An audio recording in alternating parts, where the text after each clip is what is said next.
Kajing elang joko kunhun menteri kebalalong hakasi baar kota yau kala ajing menjur ban Pynkylla ya ka Meghalaya Fiscal Responsibility and Budget Management Act arajar rio ban kentiu ya ka jingla jong sarkar ban shimram syaka iwei point iwei na ka sispa ka kunhun menteri kala ajing menjur ba ka sarkar kan shimram lai $1 million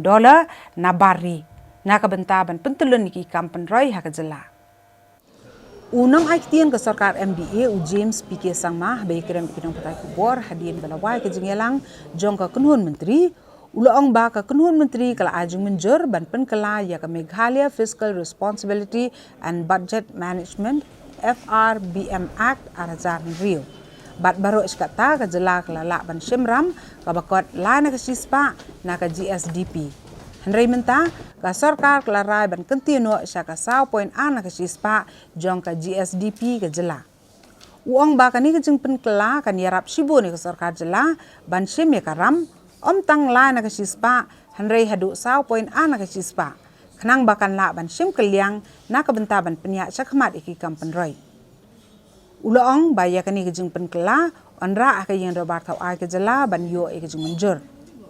Hakawai Pak Kaliang u James PK Sangma uloong baka kenun menteri kala aju menjur baka Sorkar kan shim ya karam hadu lai $1 million na ka benta ban pentere ki kampen roy haka jela berokawai pum ke jingsina ya ka robwe ki surok bat ban snai ki lenti haki kiwa na ka benta ka ket ka ba The MITP has been formulated with the objective to improve road connectivity, ropeways and inland waterways for transportation while keeping in view the tourism opportunities in the state. This program is also expected to bring about better access to markets, ease traffic congestion, and to promote socio-economic development, overall socio-economic development. So I would like to inform you that the Department of Economic Affairs, Government of India, Ministry of Finance,